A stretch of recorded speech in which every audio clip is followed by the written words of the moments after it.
We will definitely come to the question how geopolitics will shape cybersecurity and how cybersecurity will reshape geopolitics. And to answer these questions, I have distinguished guests with me, and I invite Despina Spanou up towards the stage, who is the head of the cabinet of the Vice President of the European Commission, and she worked on various security-related issues as the NIS directive and the implementation of the European Union strategy of 2020-25. Hello, Despina, nice to have you here. You can also clap your hands. Thank you. The next speaker is Ieva Ilves, who is the advisor to the government of Latvia and Riga, and she worked in various national and international institutions, in NATO, in the EU, as advisor to the Secretary of State. Hello, Ieva, how are you?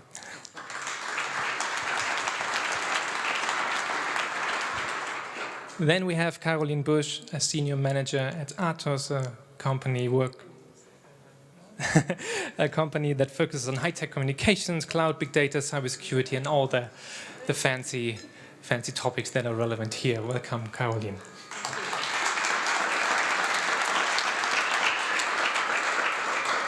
And last but not least, we have Paul Morillas, who is the director of the Barcelona Center of International Affairs, political scientist by training, with a focus on European integration and European Union foreign policy and strategy. Can you still hear me? Yeah. It's still working, I guess. Okay. So initially I wanted to start with the Ukrainian war, but we heard much already, so let's make a quick round to all of you, and maybe start with Despina here on my right. What surprised you about the digital dimension in the Russian-Ukrainian war, whether it's disinformation, whether it's hacktivists, whether it's the cyber dimension or the lack of the cyber dimension? Thank you, and allow me to take this opportunity to thank the organizers, thank Peter Moring, the Munich Security Conference. It is wonderful to be back. And I think at this point in time, it was necessary. It's not just delightful because we see each other again, but it's because it's important we start talking.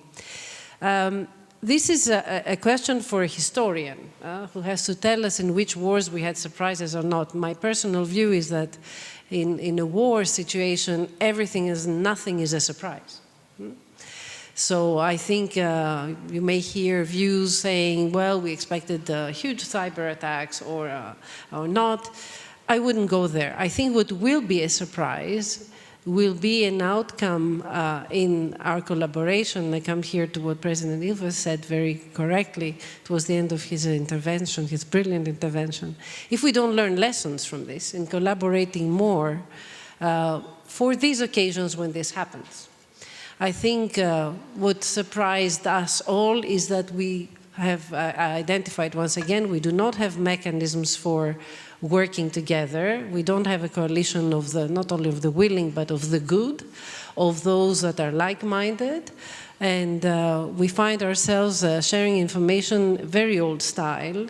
And in Europe, we have been trying to establish the relevant mechanisms, and they start to work, but we're still not there. And it should not just happen in Europe. In Europe, we have a privilege. We are 27 countries that work together. And you saw that when it came to the Ukrainian war, one of our biggest strengths was the solidarity between us. And that solidarity transcends down to cyber issues. So we see more exchanges, we see more collaboration, that is for sure. But it shouldn't just be about inside the European Union. We have to go further. We need to work with other jurisdictions, as I mentioned, the like-minded. And for me, what will be a surprise is if we keep on forgetting to do this, working together to deal with our issues. We know that there is cyber warfare happening. We heard a lot of facts. We know, and those who work inside cybersecurity know even more, that there are people out there, hacktivism is at its highest probably that we have seen. We have hackers for hire. We have pro-warfare people. We have anti-warfare people. We have law enforcement working against all that. All this is happening and there's great collaboration, but we need geopolitical collaboration. And the surprise will be if we don't do that. The surprise will be if we can maintain it in the long run, but we will see. So Ieva, did you expect a cyber Pearl Harbor, or were your expectations more muted with regard to cyber activity in the conflict? Well, I think from the region where I come, and I come from Latvia and my husband from Estonia, basically I think nothing was a surprise to us. We are used to live next door to Russia. And I think everything that we build and everything that we do in our countries, we always keep that in background.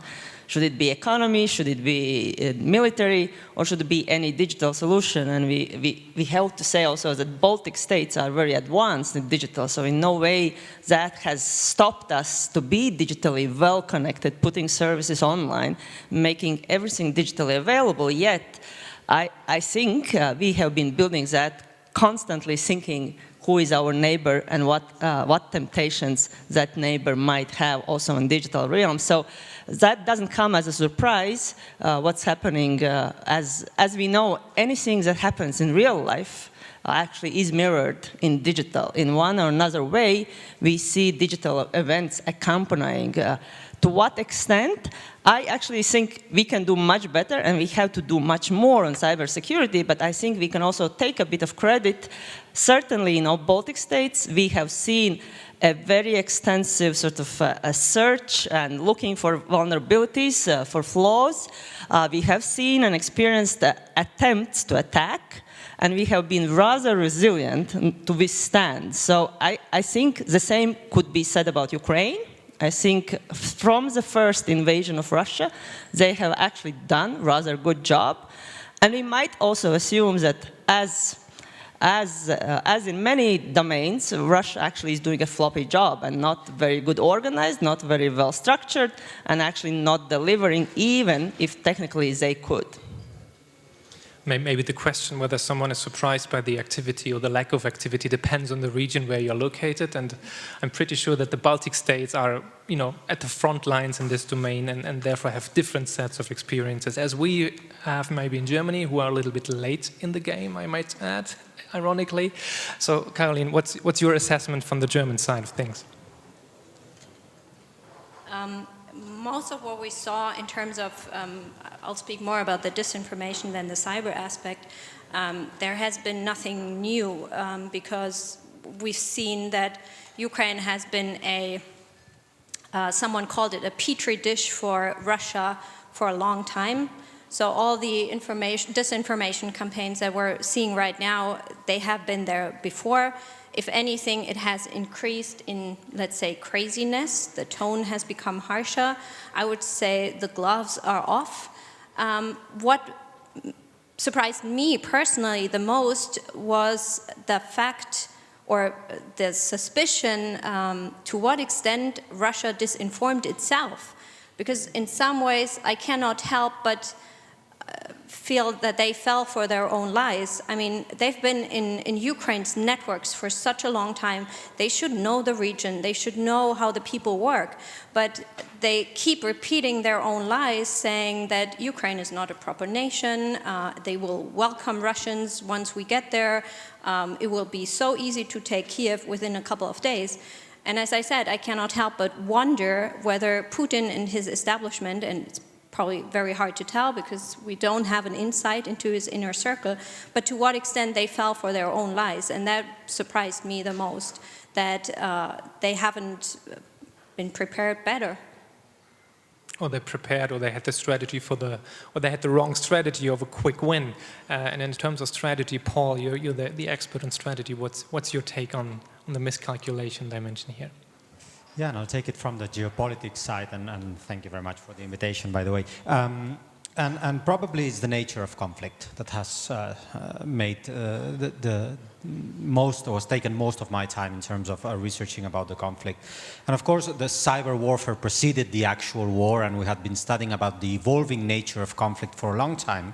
And particularly in the 90s and the 2000s, when we thought that what mattered was the erosion of the boundaries of conflict in international affairs, right? We had studied for so long, and Mary Kaldor's New Wars book was perhaps the clearest example of that, how warring parties were blurring, how civilians were the main target, how ethnic reasons behind the conflict were on the rise, how socioeconomic conditions were also at the roots of the conflict. And basically what we've come up to realize is that we are back to very traditional forms of waging war, but also very traditional reasoning behind the war that we are witnessing now. And probably I would say that what we are witnessing today is the comeback of geopolitics in conflict, and I would say even worse than that, the combination of these eroding boundaries of conflict that we have been working on for the last decades, combined with geopolitics. And probably what we are witnessing today is the worst of both worlds. The conflict is being eroded. There are multiple sources of conflict, multiple reasonings for conflict, multiple ways of waging war, from cyber to actual war.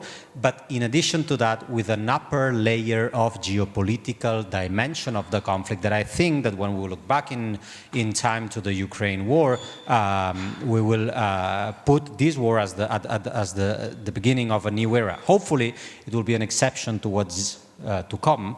I really hope so in historical terms. But for the time being, we have to be very careful on the combination of these eroding boundaries of conflict and the geopoliticization, sorry for the long word, of conflict. So let's take this thesis of the return of the traditional war and wrap it around a little bit on the panel. Some observers in the cyber scholar community, they said, okay, maybe one of the explanations for the lack of cyber activity, or rather destructive cyber activity in terms of conventional or physical effects, is the pure fact that you can do the same stuff with rockets, but way cheaper and way more effective. So the return of the conventional weapon superior to the cyber dimension. Would Ieva, maybe, what's your thought on this? Is it a return of the traditional, or should we go back to traditional analog tanks, or does the cyber or digital dimension still has a role to play? Well, I think it's inseparable, and I actually wouldn't also rush maybe to judge, because there is a real war going on on the grounds, and I imagine it's really hard to ask Ukrainians to provide us an assessment of how they are doing and what's going on, because I think they really are fighting a real life for life. So I think I wouldn't agree that there haven't been attempts. We have seen that they try to crash communication. You know, that's where we have the famous Elon Musk stepping in with Starlinks. We've seen that they tried to get into electrical grids. So it's clearly there were attempts. So I think there's no, it's clear that digital is there to stay. And the cyber attacks and sort of a domain as a for war, it will stay. So it's just a question whether we will learn fast and whether we will advance ourselves from that learning from this conflict much quicker in this sort of horizontal way between all the democratic countries. The format's been mentioned a couple of times. I also want to mention we have this initiative under President Biden to have a democracy summit, I think, which is again bringing together those countries who stand by certain values and want to defend them also in the digital domain.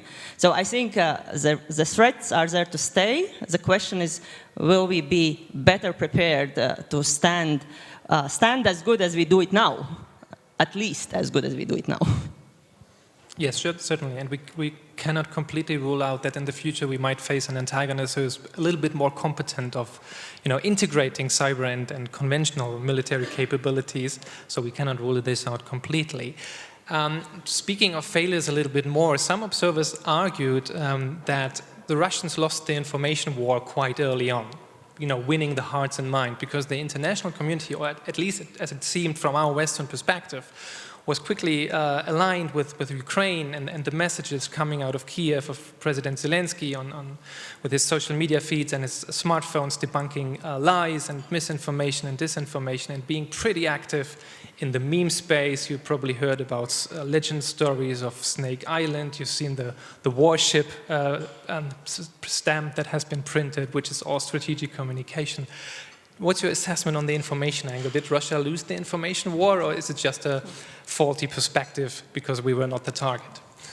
I think it's a bit too early to tell, but I don't think that there are real winners in this side. And as you said, the right term to use is from our perspective, because we all live in our own bubbles and we get those media that are mostly tailored to us.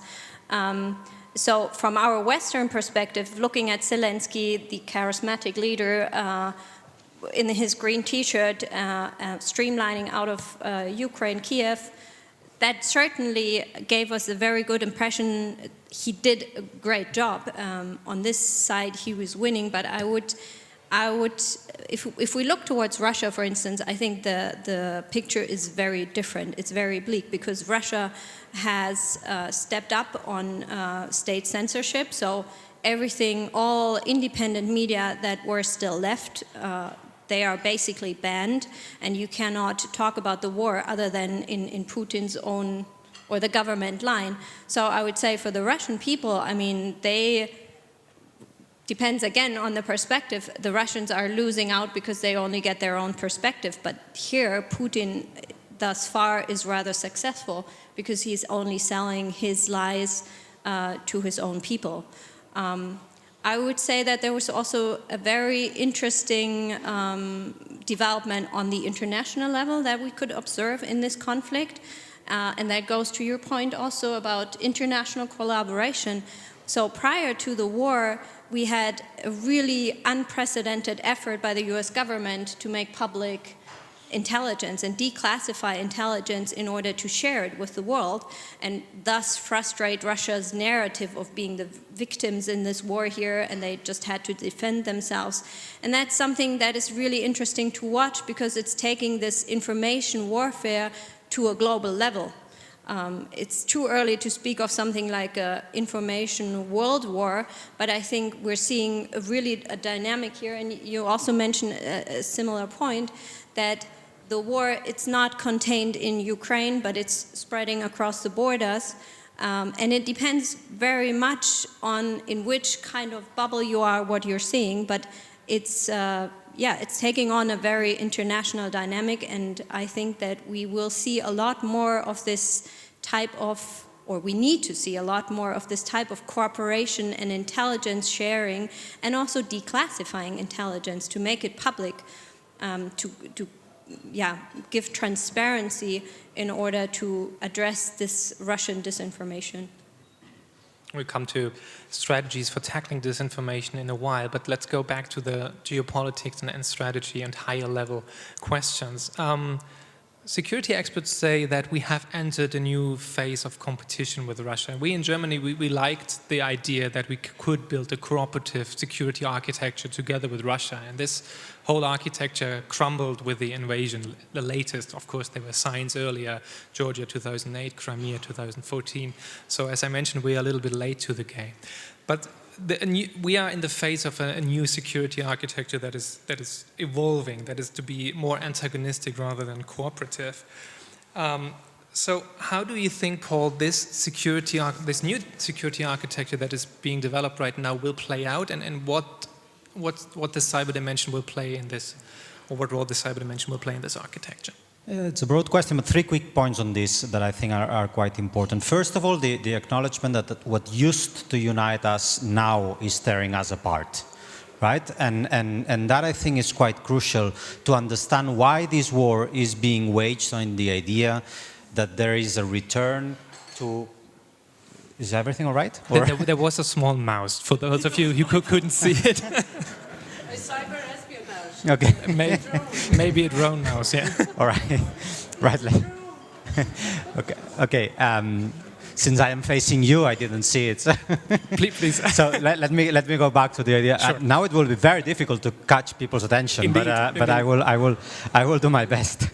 So I was saying, what used to unite us, and now it's tearing us apart, and that means that we are being confronted in this war now to a clear return of power dynamics at the international scene, combined with interconnectedness, right? So you cannot understand one without the other. It's both playing at the same time. And the long-standing assumptions that we had on economic cooperation, energy cooperation, inclusion within the rules-based order, and so on, are precisely denied by the fact that power politics overcomes everything that we are witnessing now. So this is my first point. And here, connectivity, of course, is part of the geopolitical game. Second point, on the geopolitical confrontation, then what we are seeing is that every tool, including technology, including cyber, is used for geopolitical purposes.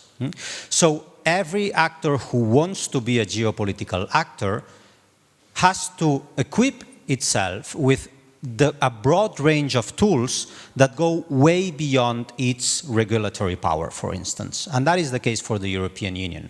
Very strong regulatory power, but not enough in this geopolitical competition. And there's usually a parallel made here between regulating by the EU in technology and regulating the single market.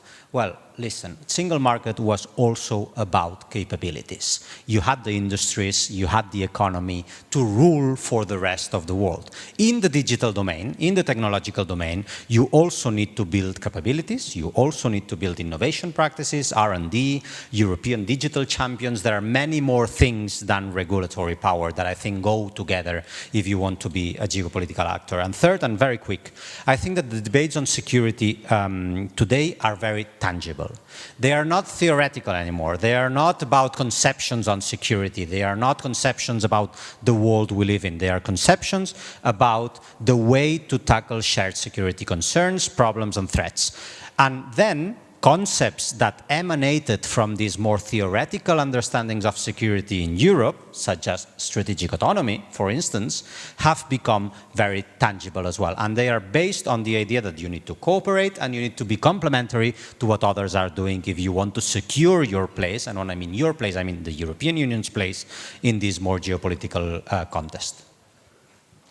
Thank you so much. Despina, I think you might want to respond to that, because there was a lot put on the table regarding how do we do, what do we do with actors who don't believe in the rules-based orders. The European Union does believe in the rules-based order very much. Its whole cyber diplomacy is based on this concept. So what's your reply to Paul in this assessment? Well, first of all, I'm very amused by the little friend that joined us in the room. I think Europe is known for having been built on norms and laws. It started as an internal market, but the internal market represents values. The whole of the EU represents the value of peace and security, and we defend our values with laws. This is the approach we have taken, and we have been evolving in our laws. And I would not call the NIS technical standards. I mean, I would call the NIS fundamental because it is a piece of legislation, and as you know, it is currently being in the negotiation table for updates, that ensures that all critical infrastructure meets high cybersecurity standards. That's not technical, that's strategic. And we have moved from the current law that says you protect your usual critical infrastructures, your energy sector, banking, financial, health, etc., transport, to also some industries. And imagine we designed this proposal before COVID hit, and of course, healthcare, medical devices are all in there. Food industry is in there. So all the industries that are critical for the operation of our society, it's as if we knew the crisis that hit us the last 2 years were coming. Because if they stop operating, then we have a problem.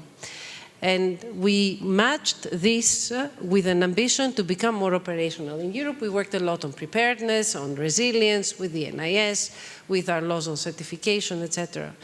But we have also committed in the new Commission, and this was a commitment of President von der Leyen already at the very beginning of the mandate, to create a so-called joint cyber unit that is still under discussion.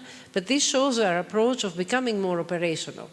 We need to make sure we join forces, we join all our energy and powers that we have as 27 member states with one cybersecurity policy. And the question is how? We have had a number of discussions by ministers on a technical level that show it is difficult to gain enough trust for people to say, if you face a cyber attack, you can take my guys and they can come to help you and fix it. That happens at some level with some countries, at the bilateral understanding. We wanted to create, if you like, a reserve list of cybersecurity professionals that in case of a big cross-border attack would be able to help each other. The problem is that which member state that is suffering will want to lend to another one their forces. And we know that there is great inequalities between member states when it comes to cybersecurity experts. and an overall problem of skill shortage in the field, especially in the public administration, because it doesn't pay as much as the private sector. Let's be frank. So this is why we're now reflecting how to create this reserve, if you like. How can we create in Europe this solidarity approach that we demonstrated also in this war on the operational side? This is what we're missing. We have the legal framework, we have the diplomacy toolbox. It didn't lead us very far in this case. We have a sanctions regime for cybersecurity, but their attribution makes it very hard to implement because it's difficult to agree on attribution. Attribution on its own is very difficult. And now we need some operational, we need to move to what we call cyber defense. Because in Europe, we took an approach until now that distinguished something that in my view is undistinguishable, civilian and defense cybersecurity. It is now time to see how the two can work together. Right. Okay, so some people argue that we in the European Union have, or no, not even in the European Union, but maybe within the Western Alliance in general, have a strategic gap regarding gray zone activity or activity below the conventional threshold of an armed attack, which is the legal threshold for NATO's Article 5 to be triggered as a response, for example, for a devastating cyber attack, or even the European Union Solidarity Clause might come in this regard. But the problem is that most of the activities that we see in the cyber domain stays below this threshold of activity. What we have in the European Union is the cyber diplomacy toolbox, which also includes restrictive measures such as sanctions, and we used these sanctions in the past against APT 28 and 29, and sanctions put some travel bans and some asset freezes on some Russian operatives. The question is if they feel really threatened by that, if they cannot come to the European Union anymore. So some people argue that this is not enough to fill the gap that is below the threshold of an armed attack, but still higher than what these restrictive measures try to achieve. Or maybe to create some sort of deterrence. And a question maybe to all of you, do you agree with this assessment that we have this strategic gap, or is it just, armchair strategist discussion in the academic journals? Maybe, Despina, you... I don't want to speak all the time myself. I think that there is a gap also because of different approaches across the world.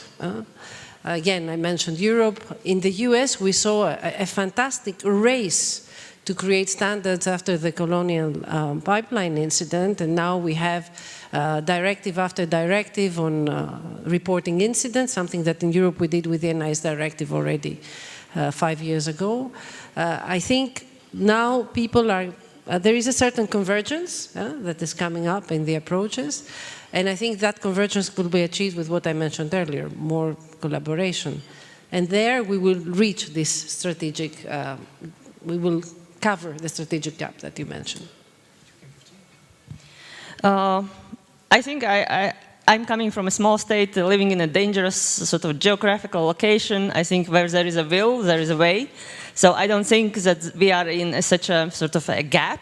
I think actually if there is a will, and that will, if we can put together that will as minimum between two coasts of Atlantic Ocean, and we stop quarreling between ourselves about some minor issues. I think if there's one thing, another one thing that the war in Ukraine has done, I think good in the sense that it has put aside all kind of little things and brought a bigger perspective back on the table, that we actually share more, that we argue about more.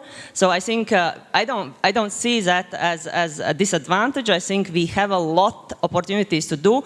I think we do need that regulation because that's just the way of how democratic countries cooperate and operate. And we have all these regulations in pipeline. We saw, I think, one very small example, Digital Service Act. I think last minute change, the conflict situation will be added in so that there is a possibility to react quickly if necessary, because technologies evolve, conflicts change, and we have to have tools and legal means to operate. So we have these capacities sort of from legal perspective, and I think we also have finances. So Europe set a course to invest a lot in digital development. What I would like to see, it said, I think from Recovery Fund, it was 20% of that whole money should go into digital. So I really hope that now these digital investments will also have almost like a mandatory percentage that anything that you build digitally has to have, I don't know, 10, 15% costs invested in security, because we should start, like the question is, how do you integrate that security in everyday digital solutions that keep upcoming and building? We have to make it much stronger effort that security is part. So I'm rather optimistic. I think that we have all tools on table, financial, legal, and I think we have really motivation. If we don't have an incentive right now, looking at Ukraine, what's going on, when else at both coasts, at least, of Atlantic or among democratic community, we would be able to actually really get our will together to act. So, Carolin and Paul, do you share this optimism that we might fill this gap? To go back to the question you said before, in 2019, the German then Chief of Defense for the Cyber and Information Domain, General Leinhaus, he said that in Germany we would need something which he called a digital state of defense.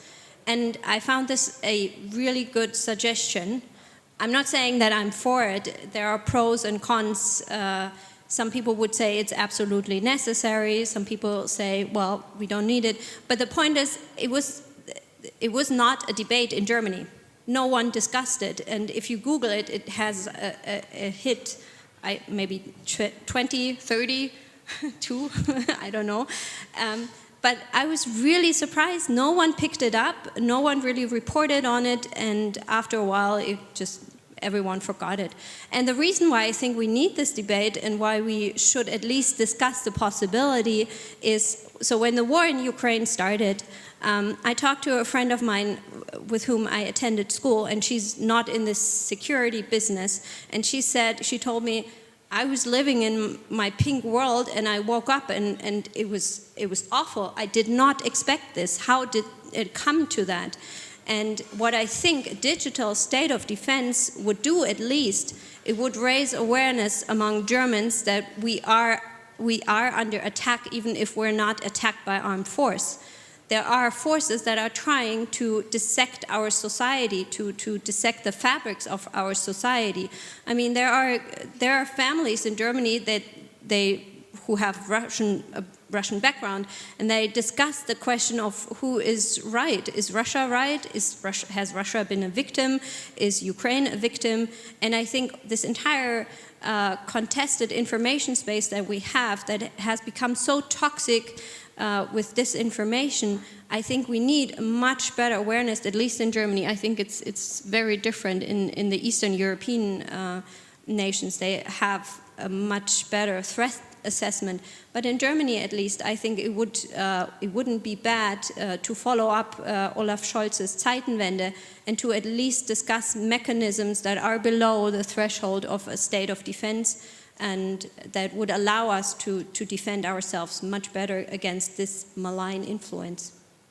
Yeah, on whether I am optimistic or not on threat perception, strategic threat perception. Well, the traditional gap, I think, has been not closed but narrowed when it comes to the understanding of what Ukraine means for the whole of Europe. And speaking from a Spanish perspective, of course, the Spanish Ministry of Foreign Affairs likes to say that at the time when the Russians realized that a country that is far away, that tends to see the conflicts in the east as not affecting direct security to Spain, and also that is traditionally or that acknowledges the need to speak to Russia because it's a big power. Well, at the moment that Spain was taking the risk seriously, and that was being one of the first countries to be very proactive in the EU response, then that helped also in the eyes of Russia to see that this was serious. This is what the ministry likes to say. And be that true or not, we will study it in a few years' time, what is certainly the case is that for the time being, and as we speak, this strategic gap, this threat perception has narrowed across Europe. And that is a positive sign. It is an optimistic view. But however, when it comes to the long-standing trends in EU foreign policy and the strategy of the European Union, we're still suffering more or less from the same ills that we have had over the time, right? Now we are in extraordinary circumstances and we've acted fast and coherently. But the truth is that the coherence of the different tools that we have at our external action domain, and that includes cyber, but it includes military, and it includes development cooperation, or it includes energy and aid, all the policies that you can name, of course the coherence is still low. It's very difficult to bring them together under a same strategic direction. Second, the alignment of interests is still deficitary. I mean, it's still very different when you speak to a German audience than when you speak to a Spanish audience, right? And when it comes to energy links, when it comes to many aspects. So these interests will disalign or will continue to disalign because they have always been different. And third, when it comes to policy-making mechanisms and institutional arrangements, we are still very much limited by the way we take decisions at the EU level when it comes to foreign policy, defense matters. And now we like to say that qualified majority voting QMV debates are gone because we could adopt sanctions with unanimity, and that, of course, this discussion is not relevant anymore. Well, I would be cautious with that reading, because when these interests start to disalign again, and they are, by the way, starting to disalign already as we speak with the position of Poland and Bulgaria, for instance, or the position of other countries when it comes to the energy, to gas, these interests are starting to disalign. So QMV discussions and the limitations of unanimity will come back as soon as this first strategic alignment that we are witnessing now starts to vanish or starts to be endangered. Yeah, and we can be pretty sure that antagonistic actors will try to fracture this cohesion even more in the long run. So we have just like 5 more minutes left, and I will end the panel with the question that was the topic of the panel, which is the question: how will geopolitics, oh, there's the mouth again, how will geopolitics reshape the cyber environment? And I just want to go over to Despina once more. What are like the 2 or maybe 3 main mechanisms how you see the relationship of geopolitics and the cyber dimension evolving in the future? How I see, I'm sorry, I didn't get it. The 3 causal mechanisms, or the 3 ways in which geopolitics and the cyber dimension will change in the future. Yes, well, I mean, your question was how will geopolitics reshape cyberspace? I think it also works the other way around. Your power in cyberspace will also determine a lot of the geopolitics. I don't think it is a coincidence that not that long ago Russia had engaged in an exercise to disconnect itself from the internet and to have a self-standing system. So I think the main factors will depend on how, of course, each power decides to invest in cybersecurity. Investment in money is one area. Traditionally, for instance, in the other side of the Atlantic, it was defense that was investing in cybersecurity, and therefore we saw very big investments. In Europe, we take a more fragmented approach. I think if investment grows and if we link more to defense, definitely there we will see a bigger geopolitical game. Joining forces, as I mentioned, for the like-minded, I think that will be a determining power, geopolitically speaking. Again, those that want the good of the world and want to defend what others, malicious actors, may want to do. And of course, maintaining and enhancing our laws. In Europe, we do not intend to stop. we have this fantastic capacity of 27 countries thinking in one mind and going with one approach. We intend to invest in resilience more. You know that we are currently consulting until the 25th of May on a Cyber Resilience Act, and we're very open as to what that may mean, this cyber resilience. We're trying to achieve security by design, starting from product, services, and going where have you, and I think that will largely depend on what responses we get. Investing on more operational, again, this is the next step where we see Europe creating forces that can help in case of cyber attack, so managing cyber attacks and response by joint public-private partnerships maybe, and why not also transatlantic or more global relations and alliances. Ieva, next to you.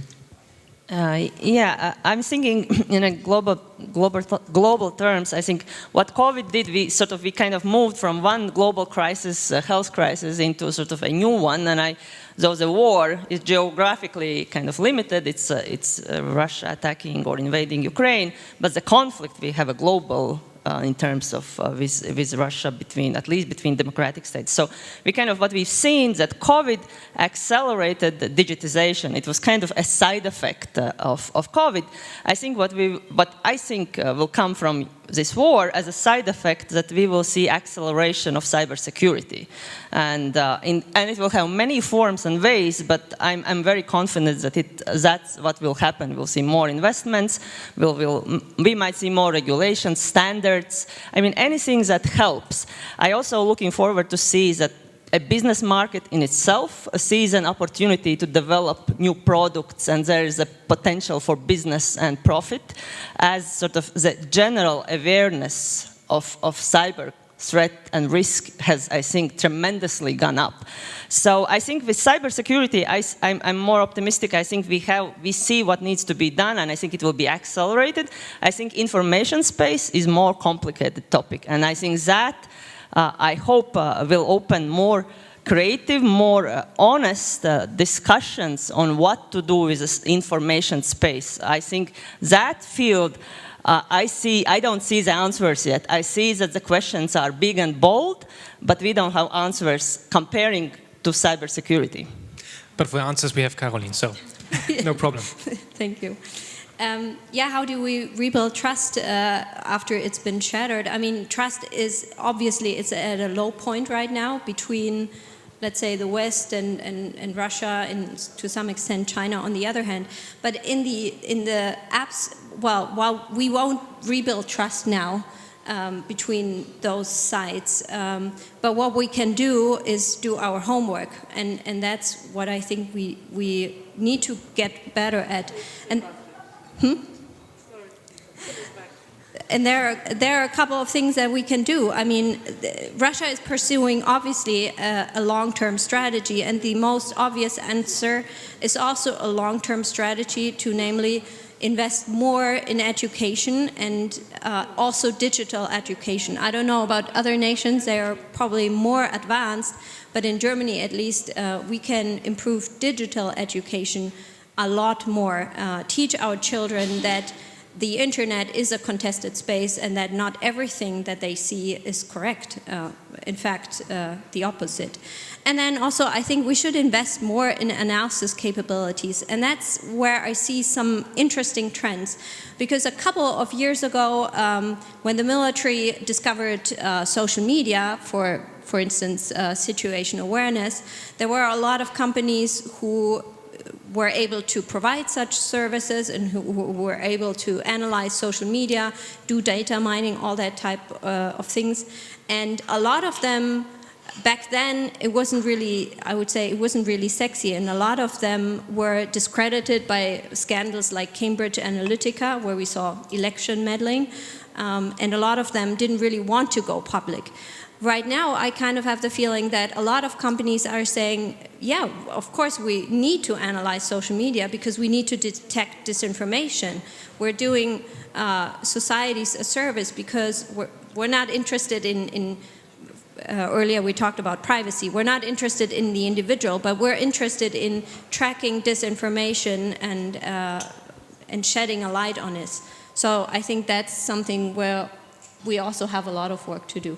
Excellent. Paul, super quick, because we're eating away people's coffee break and the people look decaffeinated. Time is up, and I'll be very brief to answer to your question with 3 C's that I think are very important, and an M with the mouse.